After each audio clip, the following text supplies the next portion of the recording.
From LinkedIn News, I'm Leah Smart, host of Everyday Better, an award-winning podcast dedicated to personal development. Join me every week for captivating stories and research to find more fulfillment in your work and personal life. Listen to Everyday Better on the LinkedIn Podcast Network, Apple Podcasts, or wherever you get your podcasts. From LinkedIn News, I'm Jessie Hempel, host of the Hello Monday podcast.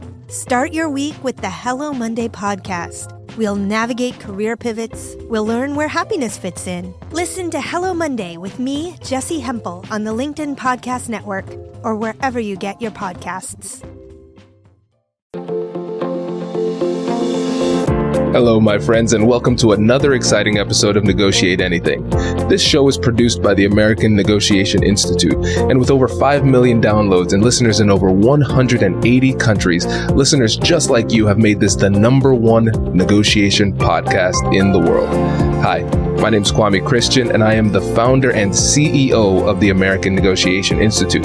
Here at ANI, we believe that the best things in life are on the other side of difficult conversations, and we are passionate about providing you with the best content that will help you to make your difficult conversations easier, both at work and at home. Lastly, I want to remind you that we offer consulting and conduct trainings, both virtually and in person, all around the world. Our focus is in 3 main areas. First, negotiation and conflict resolution. Second, leadership. And lastly, diversity, equity, and inclusion. Check the link in the description below to learn more about how we could work with you and your team. And now, without further ado, let's jump into the interview. Joe, thanks for joining us today. It's my pleasure. I've waited because I know you stalk me online, so I've waited a long time for this, and Me too. This is going to be fun. Agreed. So Let's start off by telling the listeners a little bit about yourself and what you do. Yeah, thank you. So for 25 years, I worked for the FBI, mostly working counterintelligence. So I was a spy catcher. And then 15 of those years I spent in this very small unit, this elite unit within the FBI called the Behavioral Program. And that was created to take a look at spies and see how we can get into their heads and recruit them and, negotiate with them. And after I retired from the FBI, I started writing books and never intended for that to happen. And now 14 books later, I'm here with you, buddy. I'm here with you. I love it. And everybody, I have to say, my favorite book from Joe is the What Everybody is Thinking. And I know the listeners who have been listening for a while, they say, yes, Kwame, we know. You talk about it all the time. And I was just talking to Joe and saying I was reviewing my notes recently on the book, and it's 24 pages of notes, size 11 font and single space. So wow. Highly recommend checking out anything that is published by this man. And you have a new book coming out too. So can you tell us about that too? Yeah, thanks. So, over the years, people kept asking me, you write about human behavior, you write about body language and nonverbal communications. Why don't you write something that brings it all together? And so I did. So I took a year and a half off to write the book, Be Exceptional, which comes out June 29th, is the encapsulation of about 35 years of study of what really sets individuals apart. And obviously that is their behavior, how they do things. And so it's a good way to take a look at the science that's out there and the artistry of how we can differentiate ourselves, how we can take control of ourselves and use the strategies but in particular, the behaviors that truly exceptional people all share. And that's something that I've been studying for a long time. So I'm excited for the book to come out. Absolutely. Me too. And I think something that's you'll see for the listeners, I'm going to constantly pull this back to negotiation. But what's going to happen is that you're going to see the commonalities of what it takes to be exceptional in whatever realm you happen to be in. And I think that's what's so exciting about this approach.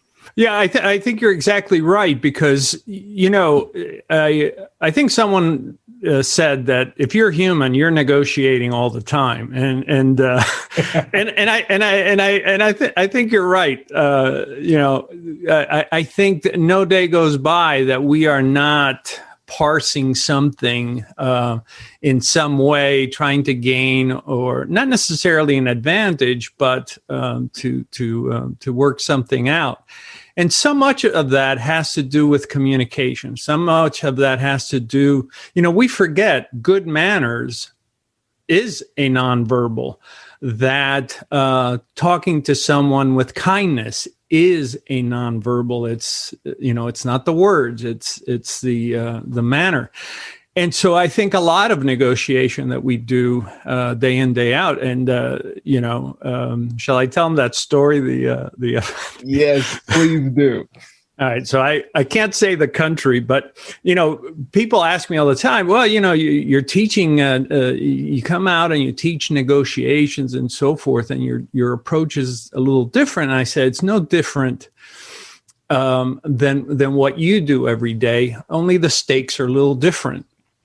So one of the things that I was tasked to do when I was in the FBI, which was to target individuals who were intelligence officers for other countries who were operating here, what the public calls spies, and to try and recruit them so that they would come and work for us.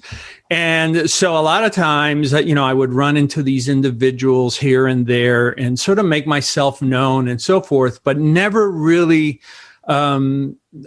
approached them directly, because sometimes they were being followed, or they themselves might take some action against me. So sometimes we would try and pick out where would be a great place to run into these individuals. And sometimes it was in what we call denied areas of the world. And those were areas where you knew that if the minute you land, you may be under surveillance and so forth. So we would find places to, run into these individuals. Now, you and I have talked about negotiations and planning and everything, that the preparation and so forth. But sometimes, in one case, I only had 7 minutes. I had 7 minutes between the moment that this individual's plane landed in a country I won't say, and his connecting flight.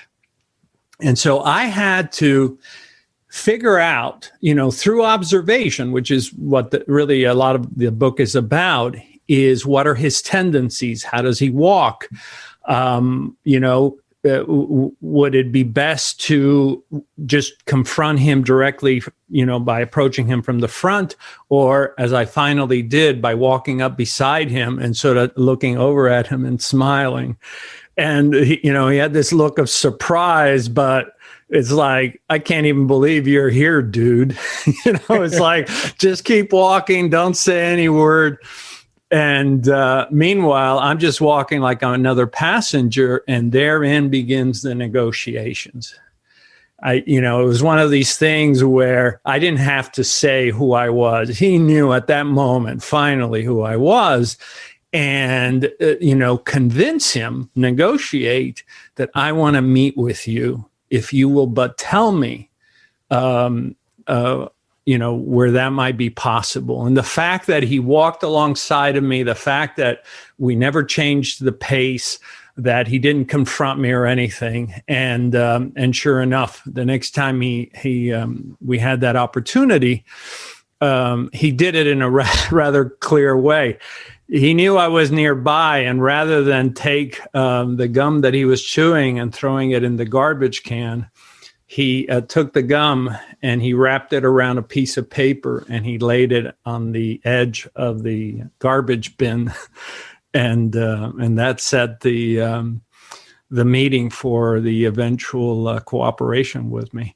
And, I look back at that and I think of, the companies that I've helped with in negotiations and the planning, the articulation, the craftsmanship of, well, who's going to approach?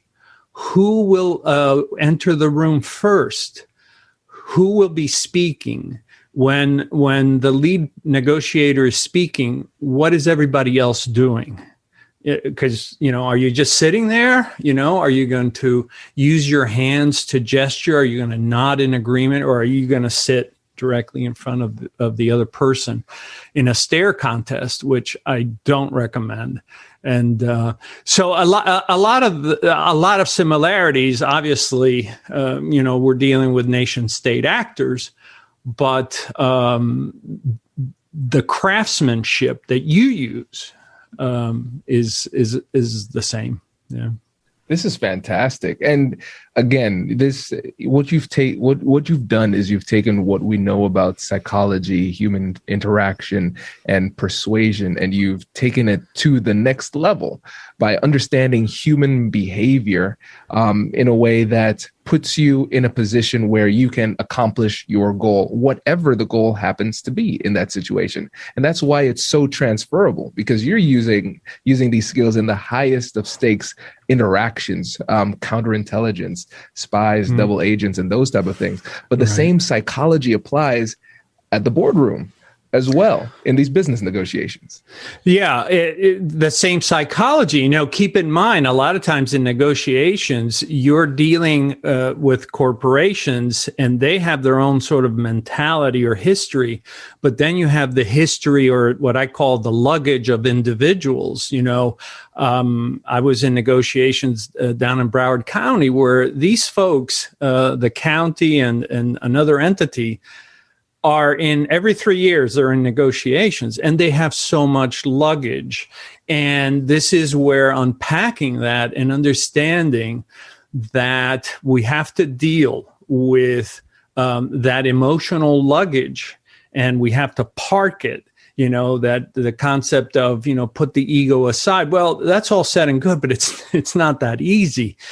That you have to understand the personalities and then how to best approach each other. And sometimes having the right person make the right presentation is going to be the surest winner, rather than having somebody else doing it. So there's a lot that goes into it. Obviously, the more important the negotiation, the higher the stakes, the more effort that you can put into it.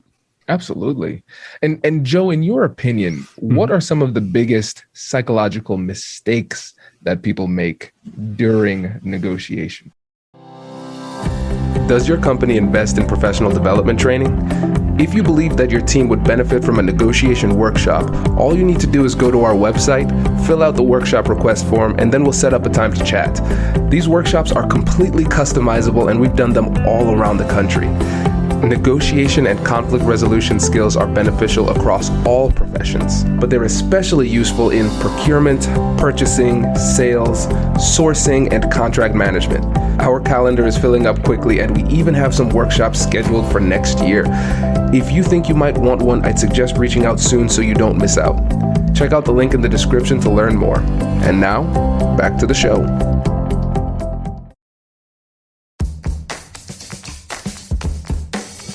Hey you, I'm Andrew Seaman. Do you want a new job? Or do you want to move forward in your career? Well, you should listen to my weekly show called Get Hired with Andrew Seaman. We talk about it all, and it's waiting for you, yes you, wherever you get your podcasts.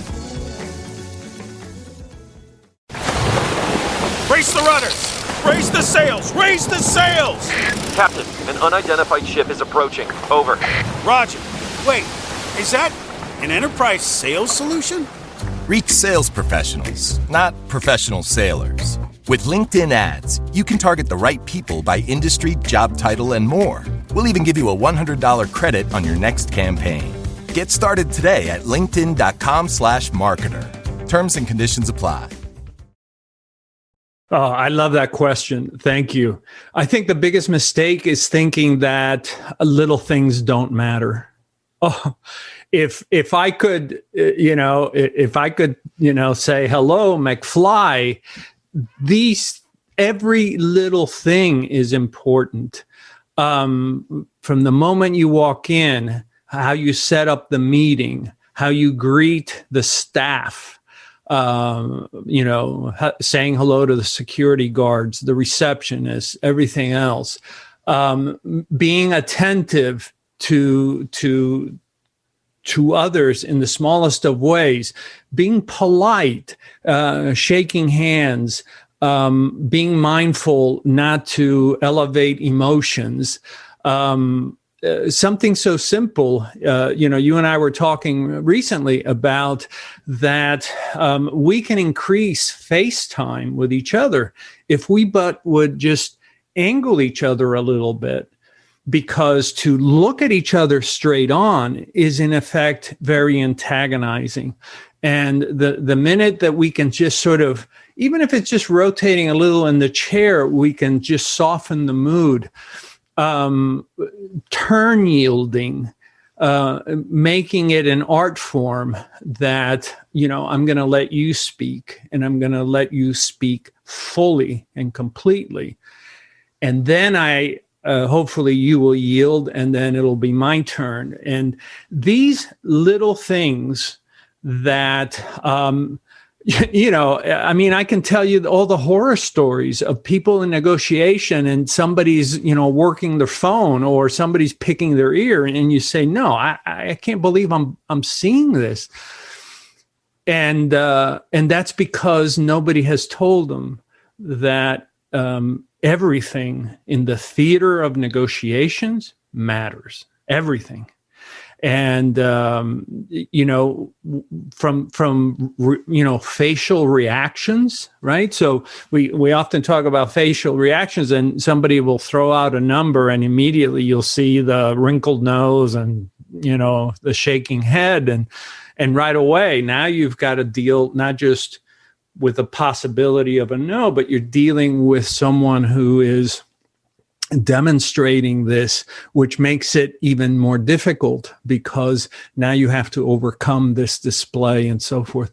So it's that, I would say it's that recognition that the small things don't matter. I think most people in negotiations work the facts and but I know in the FBI, we would literally rehearse how we would walk in, who would walk in first, where we would sit, who looks at whom, how are things transacted, who will say what words, all because, in the theater of the interview, or the theater of negotiations, it's the small things that really matter. Yeah. You're absolutely right. And I think that's one of the most interesting things about what you bring to the table with your expertise too, really hammering home that reality. And I think about one of the classic sayings from chess is every move has a purpose. You don't just make moves for the sake of moving the pieces. There's always a reason behind it. Absolutely. For instance, when do we call recess? When do we ask for a break? When do we stop sitting down? I remembered I was giving a lecture at up north at a really prestigious university, and they were shocked when I said, "Well, why don't we just get up from the chair?" And it's like what? Yeah.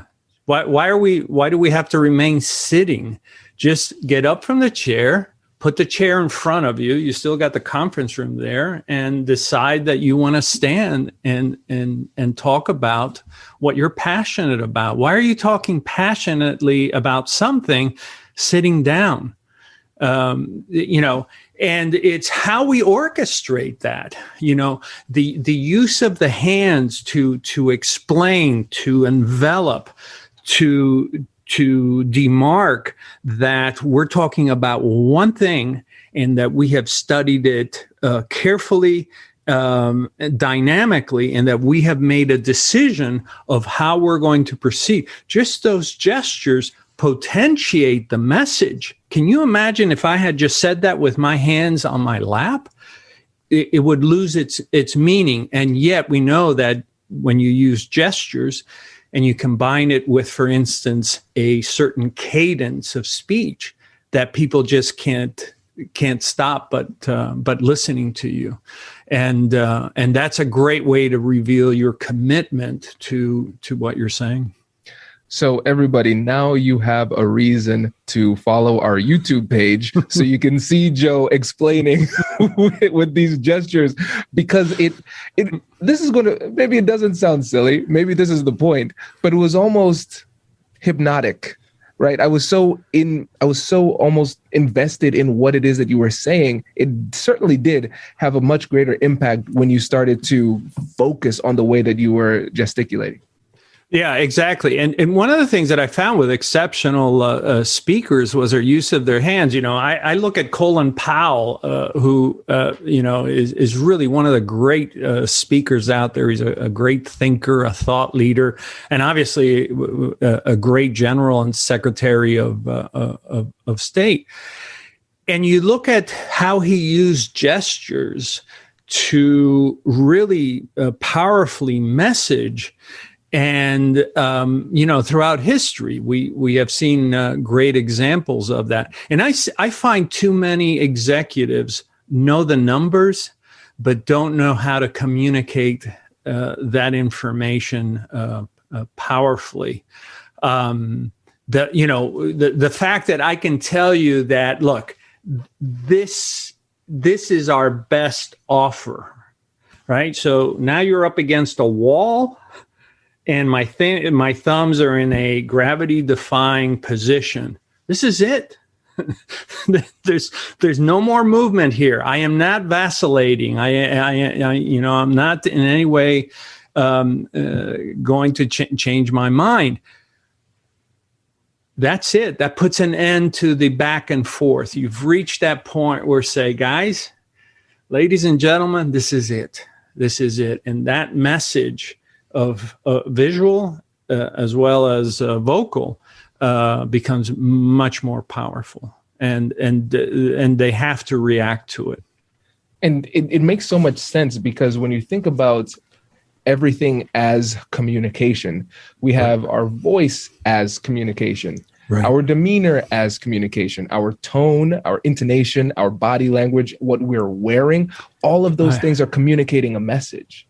Absolutely. The clothing that we wear, the like you said, the gestures, something so simple as, how I reach for something, right? So the person that's jittery versus the person that reaches for it smoothly.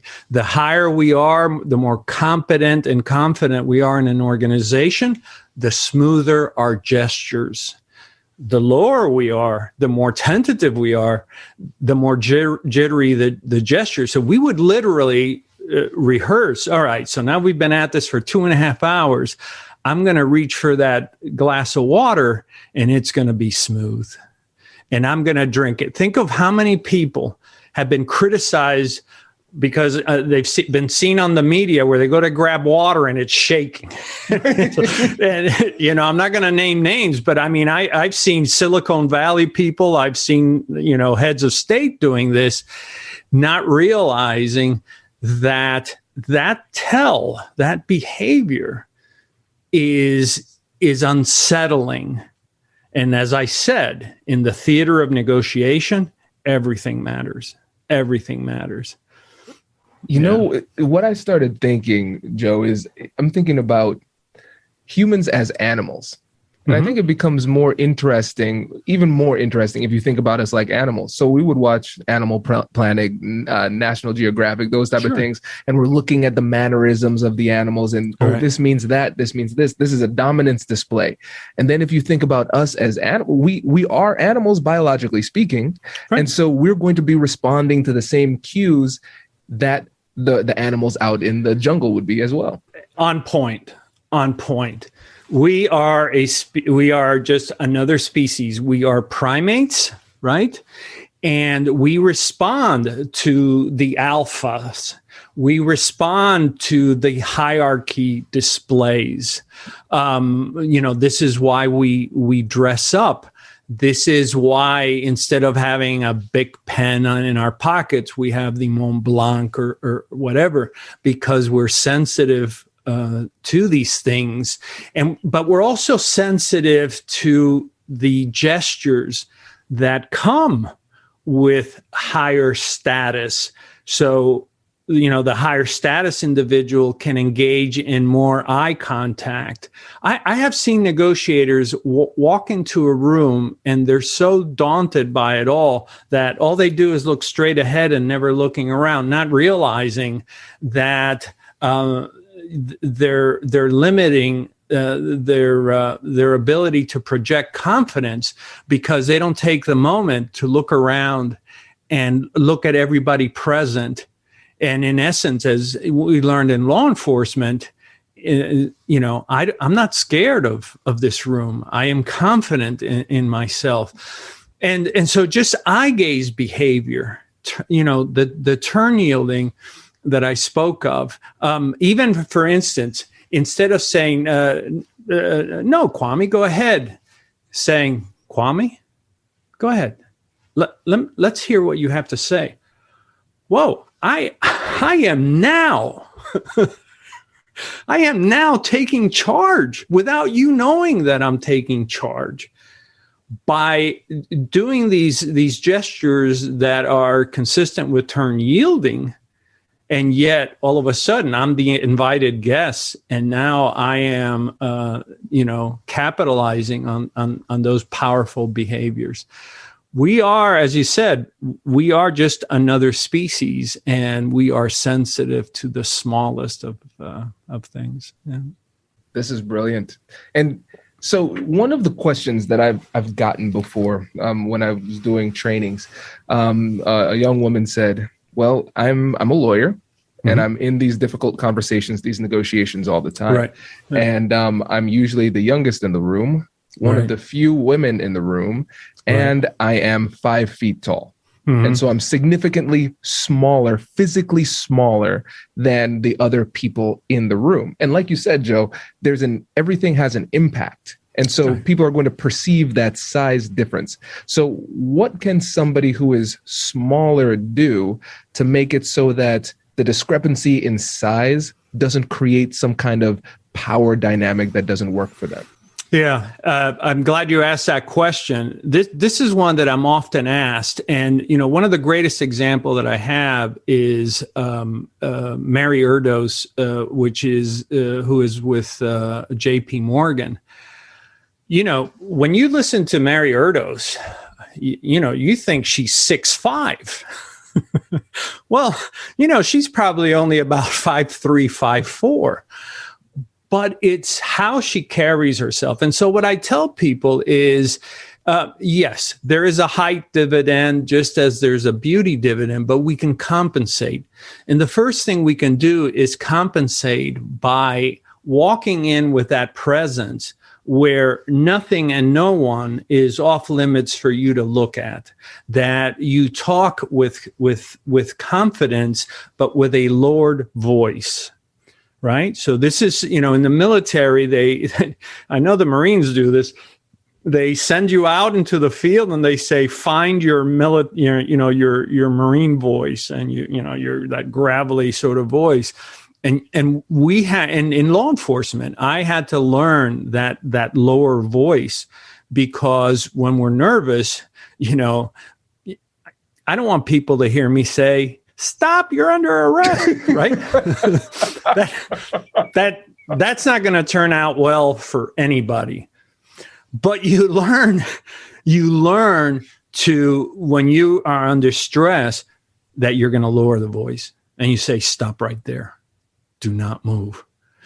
And this is one of the things that I coach often, is working on that voice that, obviously you're not going to, sound, as deep as maybe a man's, but lowering the voice, people will listen. Speaking, especially for women, speaking in cadence. In other words, saying, I have a proposal. And that proposal is that we take into account everything that we've talked about thus far today, but also take into account everything from yesterday. The fact that you can talk in cadence means you're owning it. This is temporal. This is temporal dominance. It's like, I'm not going to hurry for you. I'm not going to go blah, blah, blah, blah, blah, blah, just for you. There's going to be temporal dominance, and I'm going to own this minute. How you sit, a lot of women tend to steeple and do hand gestures very low, elevating those. And then making sure that nothing is said without there being some gestures. And what will happen is you will be perceived. If we then, and we've done this, if we then went throughout the room and said, how tall do you think she is? They're going to put 5 inches on you because it's a matter of perceptions. It's a matter of how you are perceived. And one last thing, and that is increase the vocabulary. Make sure that you have a more not a dominant vocabulary, but a more robust vocabulary. Because one of the things that happens, our species, we humans, respond to whoever has that better vocabulary. And we will always be that way. And whether we're listening to a beautiful poet, whether we're listening to Churchill, the eloquence, the sheer beauty of Martin Luther King, it's that command of words immediately elevates you. And as Wittgenstein said, the limits of my language are the limits of my world. And so you are self-limiting if you have a limited vocabulary. So increasing the vocabulary so that you project that. That's pretty much what I teach. That we can change. We can change the perceptions. And as you know, Kwame, a lot of this stuff, it's not about spending money on doing anything. It's about changing the behaviors. It's about changing what we do in that theater of the interview. You're up against somebody that's just being hard-headed and so forth. Why are we still sitting here if this ball is not moving in any direction? Stand up, move around the room. Change the dynamic to see if that helps to move the ball along. I love this. And Joe, I have to let you know, you are the first person to quote Ludwig Wittgenstein on the podcast. So I appreciate that. One of my favorite quote from Wittgenstein is, if a lion could speak, you couldn't understand him. And it makes me think about some of the cultural differences that people can have in these difficult conversations, and then what we could possibly do to overcome that and create connection in spite of those differences. Very different when it comes to culture. And in America, we have cultures within cultures within cultures.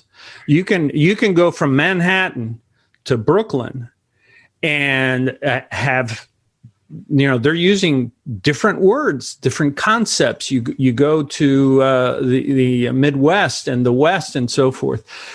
I think this is, and I appreciate this because this is one of the things that's covered in the book, is that we have to listen to the words that are used, that we have to understand those words, that if I, Joe Navarro, who's now almost 70, for me, I grew up using the word, it's a problem.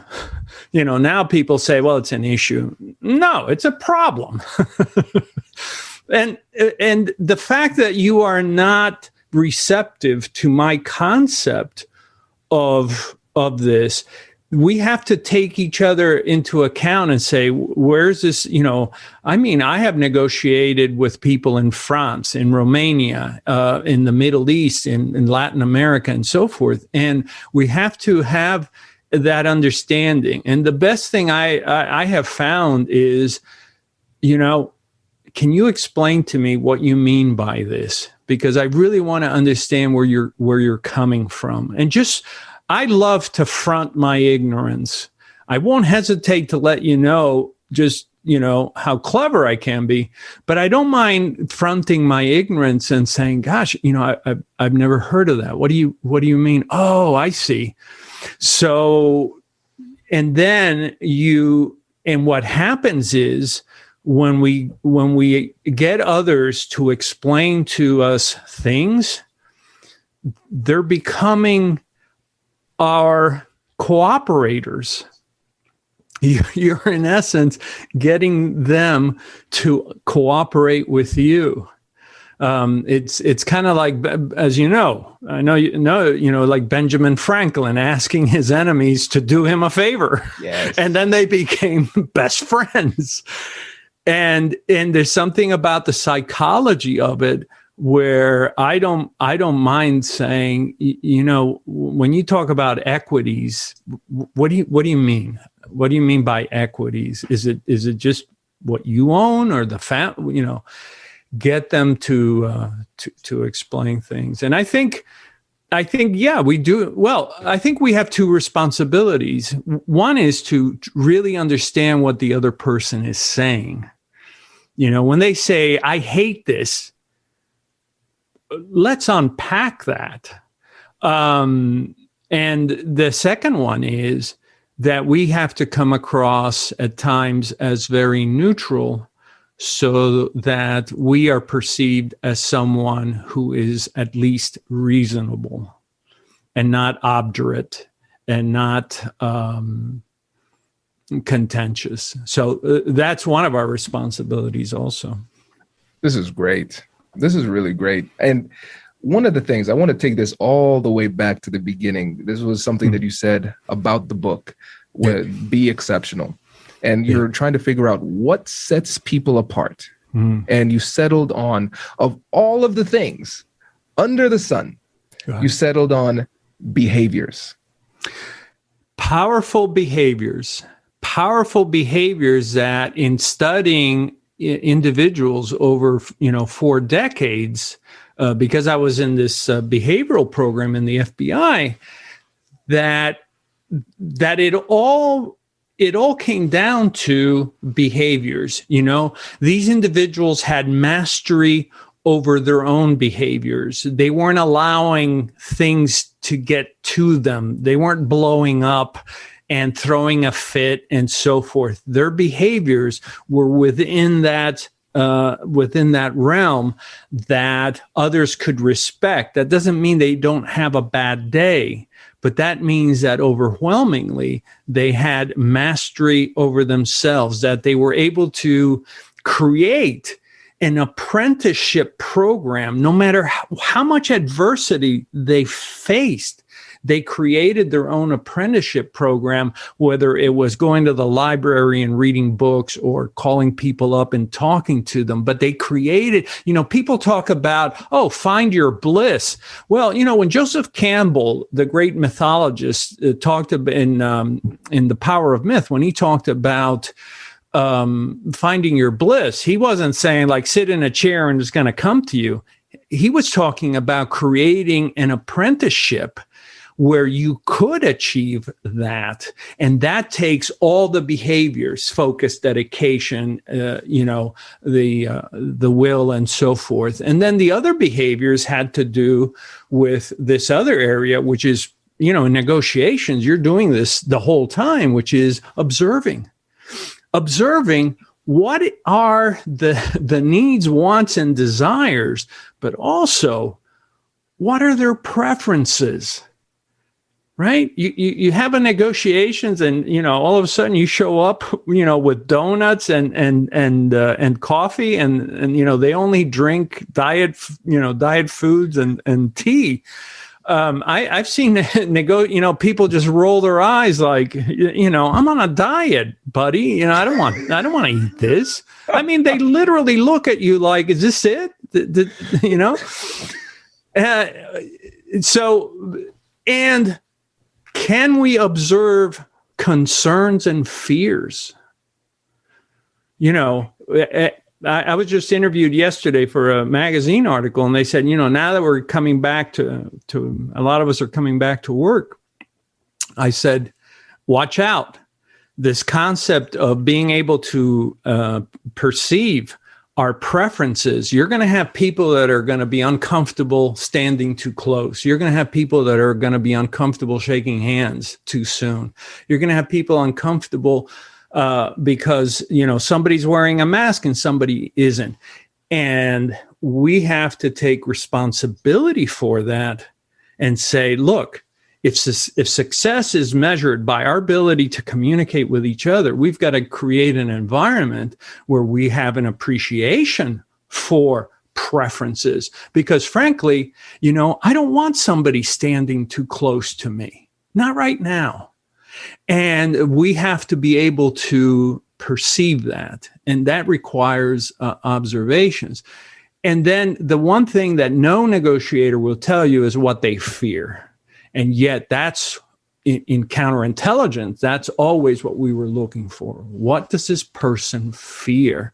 And when you can identify what that fear is, then you can appreciate somebody's final price point. You can appreciate somebody's decision schema and so forth. And, the other part of what exceptional people had was this ability to communicate. And they didn't have to be Churchill and they didn't have to be Lincoln.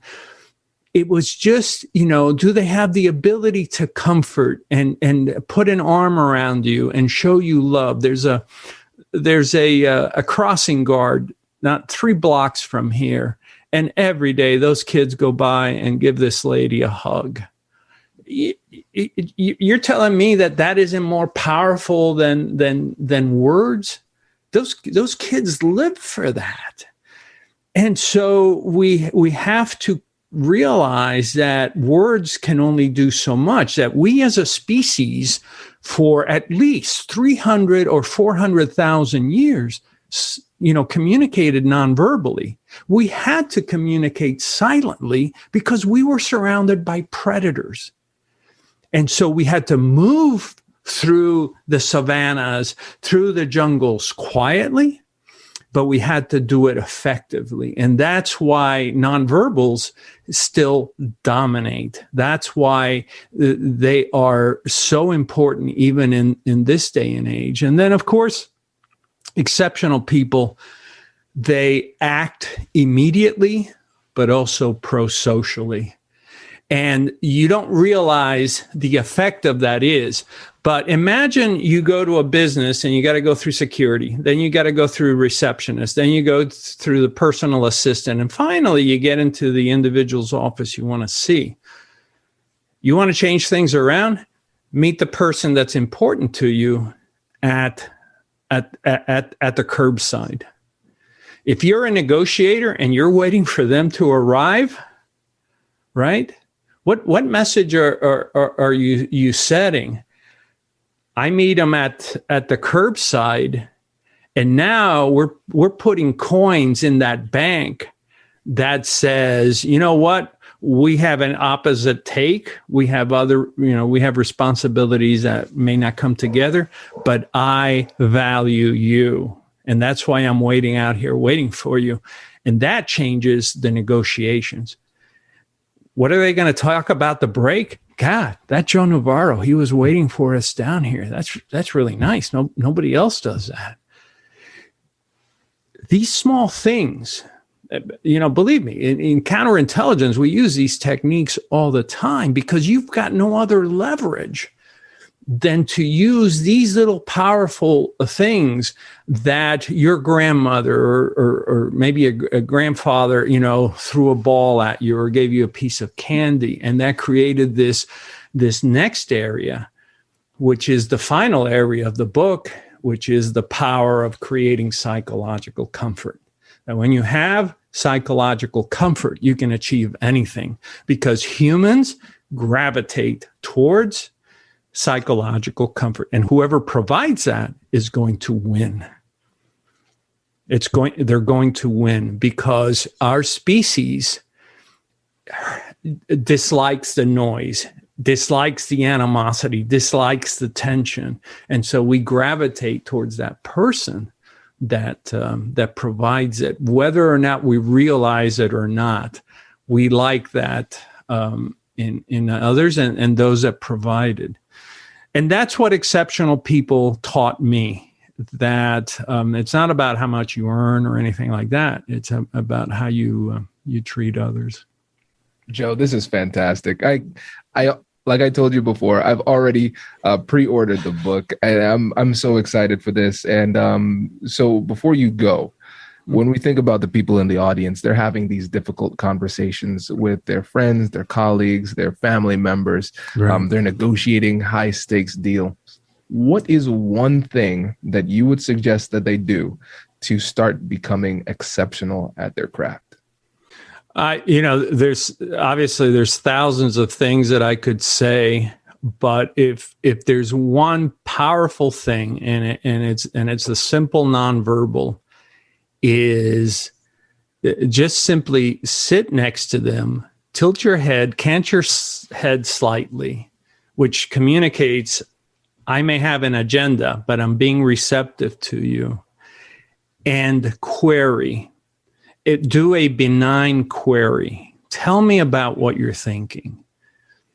What drove you to this? What is behind this? Try to understand without imposing what you have to say. One of the things that I learned in dealing with other nation state actors is that they had reason to hate us. They had reason to not cooperate with us.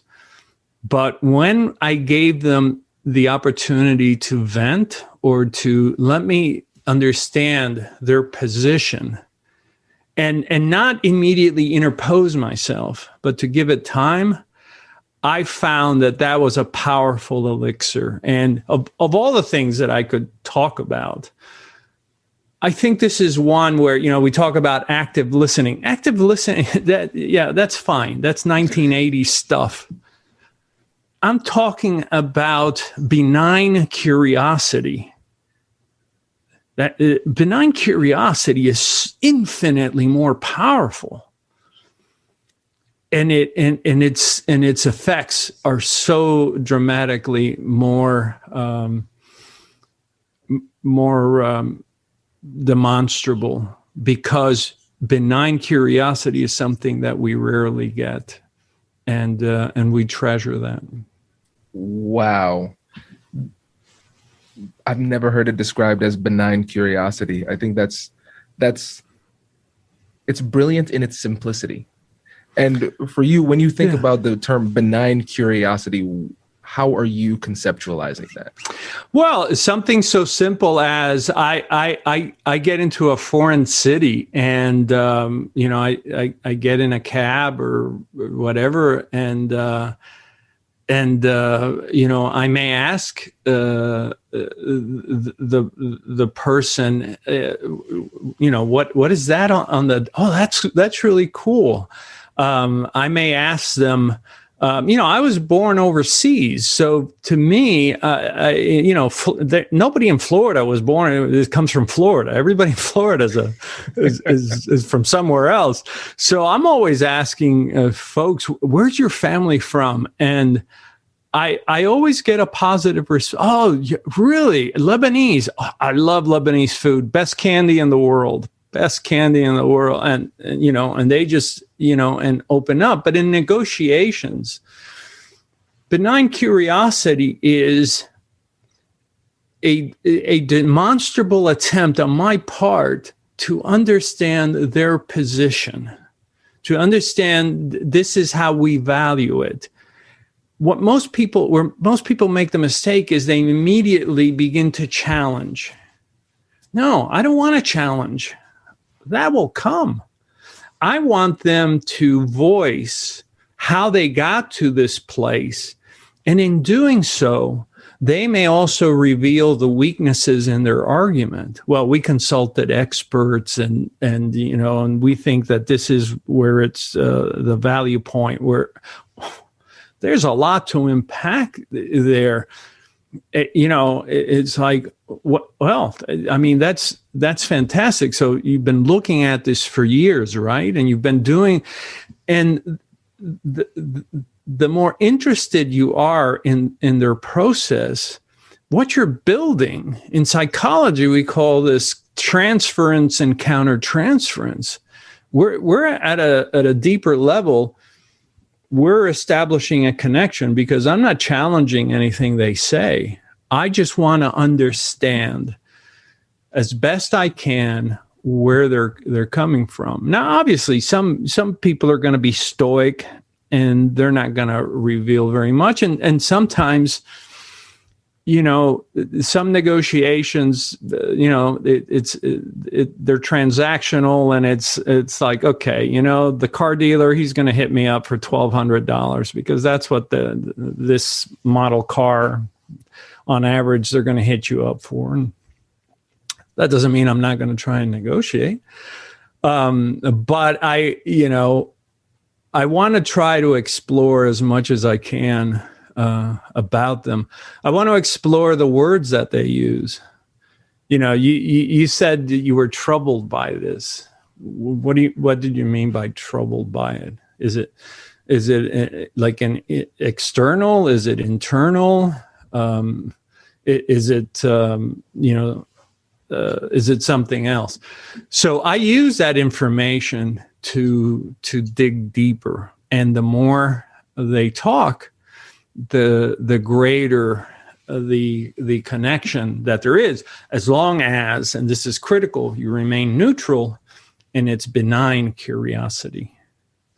And that's different than active listening. Benign curiosity is taxing. I had you'll appreciate this because I know you read a lot of my stuff. I had a spy case one time where I had been interviewing this guy for hours. And when we got up at the break, my partner looks at my back and she says, "Did you spill a drink?" And I go, "Why?" She says, "You have sweat from your belt line all the way to your shoulders." And I said, "That's sweat." that I earned my money that day. But that's where benign curiosity came in, because the worst thing I could have done was challenge a suspect. But by being benignly curious, I got him to talk in ever more details and never interrupted him once. I would just, "Well, what do you mean? What do you mean by that?" And I think it's a very effective tool to use. This is great. Joe, I love this. I appreciate this. And thank you for the contributions that you've made to the field over the years. And I am excited to promote this book, and hopefully we can chat again soon in the future. I hope so. I think the work that you do is so great because I know you love knowledge and you share it, and I think that's the most magnificent thing that we can do. So thank you for having me. Congratulations, you've just joined an elite club. By listening to a full episode, you're now officially on the Negotiate Anything team. So welcome aboard. What most team members do is they subscribe to the podcast because that allows them to automatically get the latest episodes of the show. The best things in life lie on the other side of difficult conversations. Keep learning, keep practicing, and keep getting better. Your relationships will improve, your career will soar, and you'll have the confidence you need to get the most out of these crucial conversations. Again, thank you for joining the team. We're excited to have you, and I will see you in the next episode. I'll catch you later.